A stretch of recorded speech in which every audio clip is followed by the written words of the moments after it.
Hi everyone, welcome back to my channel. So NIPER ने अभी ही एक पब्लिक नोटिस रिलीज किया है regarding the counselling of the NIPERs. तो उसमें क्या है, बहुत से इम्पोर्टेंट जो है पॉइंट्स मेंशन है। वो मैं अभी वीडियो में आपको एक्सप्लेन करूंगा लास्ट तक, तो आप जरूर देखिएगा, ठीक है। उससे पहले एक बच्चों के कुछ डाउट्स हैं जो कि मेरे यूट्यूब चैनल पे आया है, मैं उसको देख के आपको वो बता देता हूँ, ठीक है। सबसे पहला डाउट ये है कि सर मेरे पास माइग्रेशन सर्टिफिकेट नहीं है, तो मैं क्या ये इम्पोर्टेंट है? तो देखो, सबसे पहले माइग्रेशन की मैं बता दूं, माइग्रेशन बहुत ज़्यादा जरूरी नहीं होता है। माइग्रेशन सर्टिफिकेट वो आपको एडमिशन मिल जाएगा, आप जो है जब भी आपको कॉलेज से मिले आप उसको अपलोड कर सकते हैं, ठीक है।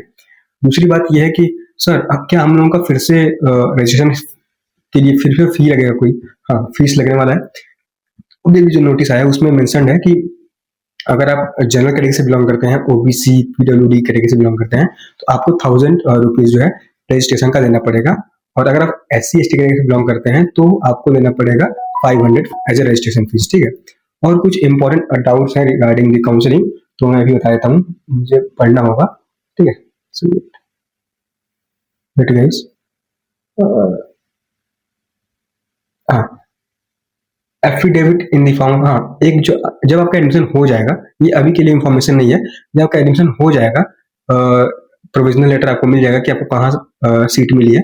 उसके बाद आपको एक अंडरटेकिंग जो है बनवानी पड़ेगी। आप लोग बोलेंगे सर आप कितनी बार अंडरटेकिंग के लिए बोल रहे हैं? ये मैं नहीं बोल रहा हूँ, ये नाइपर बोलता है। तो आपको जो है एंटी रैगिंग के लिए एक अंडरटेकिंग बनवाना पड़ेगा bye parents and child for anti ragging, ठीक है। तो वो आपको बनवाना पड़ेगा। इसके लिए ये नहीं पता मुझे कि कितने बनवाना चाहिए, 100 रुपीज बनवाना है या 50 बनवाना है, आपको अंडरटेकिंग बनवा लेना है, ठीक है। अ, ये इम्पोर्टेंट डाउट था आपका। एक और बता देता हूँ, कुछ और इम्पोर्टेंट डाउट्स है कल। वेट,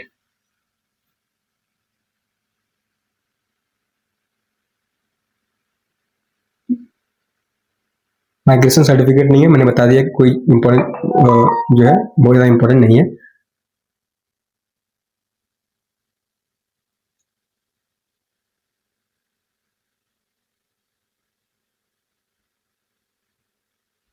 हाँ ठीक है, यही इम्पोर्टेंट डाउट्स थे। अब हम लोग नोटिस पढ़ लेते हैं, नोटिस में क्या क्या लिखा है। बहुत ज़्यादा इम्पोर्टेंट पॉइंट लिखा है फॉर काउंसलिंग, तो आप जरूर देखिएगा इसको लास्ट तक, ठीक है। सो जो पब्लिक नोटिस है वो यही है, और उसमें हम लोग देख लेते हैं जो भी इम्पोर्टेंट पॉइंट्स हैं। अब मैं आपको बता देता हूँ, ठीक है। तो ऐसे समझ नहीं आएगा आपको, तो मैं इसको इंफॉर्मेशन एक्सट्रैक्ट किया हूँ तो उसके अकॉर्डिंग में बता देता हूँ, ठीक है। सबसे पहला इम्पोर्टेंट बात यह है कि काउंसलिंग जो है आपका स्टार्ट होगा 10 जुलाई से, ठीक है। 20 वेब काउंसलिंग, वेब ऑप्शन में आपको रजिस्ट्रेशन करना है। और ऑनलाइन काउंसलिंग होगा एमएस और एमटेक या एमफॉर्म प्रोग्राम के लिए, वो 10 जुलाई से स्टार्ट हुआ, ठीक है। दूसरा पॉइंट इंपॉर्टेंट ये है कि अगर आप ओबीसी, जनरल, ईडब्ल्यूएस या पीडब्ल्यू कैटेगरी से बिलोंग करते हैं तो आपको 1000 रुपीज जो है पे करना पड़ेगा एज ए रजिस्ट्रेशन फीस, ठीक है। अगर आप एससी और एसटी कैटेगरी से बिलोंग करते हैं तो आपको 500 पे करना होगा, ठीक है। अब इंपॉर्टेंट ये है कि ये जो है बहुत ज़्यादा इंपॉर्टेंट है, आपको ध्यान देना है, मैंडेटरी एलिजिबिलिटी। फिर इसके पहले एक स्टोरी बता देता हूँ आपको। कल क्या हुआ कि कल पीएचडी का जो है काउंसलिंग चल रहा था, ठीक है।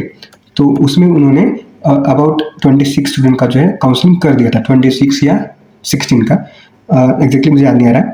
तो उसके बाद वो क्या बोल रहे हैं कि ऐसे कैंडिडेट जो कि ओबीसी, एसटी और एससी कैटेगरी से बिलोंग करते हैं, अगर वो जनरल कैटेगरी से क्वालिफाइड नहीं है तो वो जो है सीट लेने के लिए एलिजिबल नहीं है। ये उन्होंने पहले नहीं बताया था नोटिस में, उन्होंने कल बताया, ठीक है। तो उसके कारण जो है कई स्टूडेंट्स का जो है एडमिशन कैंसिल हो गया पीएचडी में, even after paying the fees. तो इसीलिए उन्होंने एक पब्लिक नोटिस जो है रिलीज किया है। ये मुझे लगा कि ये पीएचडी के लिए एप्लीकेबल है, बट ये आप लोगों के लिए एप्लीकेबल हो गया है, तो ये आप जरूर ध्यान से सुनिएगा, इंपॉर्टेंट है आप लोगों के लिए। सबसे इंपॉर्टेंट बात ये है कि to get admission into the NIPER masters programme, अगर आप नाइपर में मास्टर्स का प्रोग्राम में एडमिशन लेना चाहते हैं तो आपको क्या होना चाहिए? सबसे पहले आपको एक जीपीएट क्वालिफाई होना चाहिए, या तो गेट या तो नेट क्वालिफाई होना चाहिए, ठीक है। और एक वैलिड स्कोर कार्ड होना चाहिए। ऑब्वियसली आप सबका पास होगा ही, इसमें कोई डाउट नहीं है, ठीक है। तो एक इम्पॉर्टेंट रूल जो है ये है कि एलिजिबिलिटी का इम्पॉर्टेंट रूल है ये, ठीक है। जो भी कैटेगरी, जो भी candidates SC, ST, OBC category से बिलोंग करते हैं कैन कम्पीट फॉर जनरल या अनरिजर्व कैटेगरी ओनली इफ, जैसे मान लीजिए आप ओबीसी कैटेगरी से बिलोंग करते हैं तो आपको जो है जनरल कैटेगरी की सीट मिल सकती है।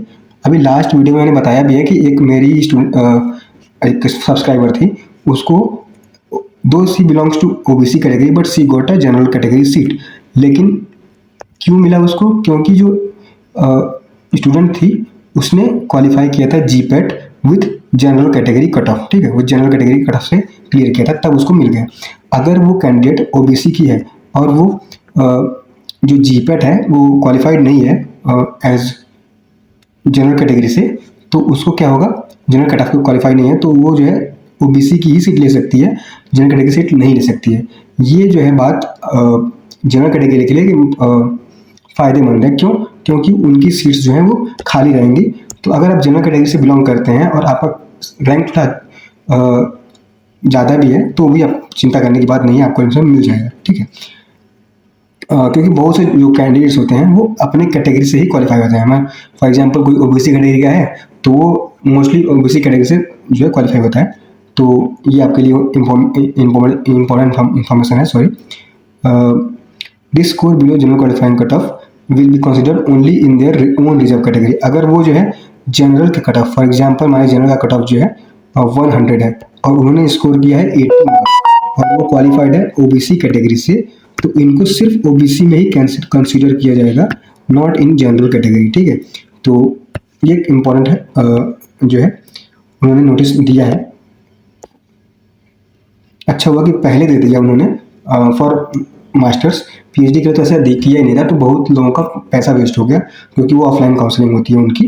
देखिए नाइपर जेई की मेरिट लिस्ट जो है वो निकलेगी तो उसके अकॉर्डिंग आपका काउंसलिंग होगा,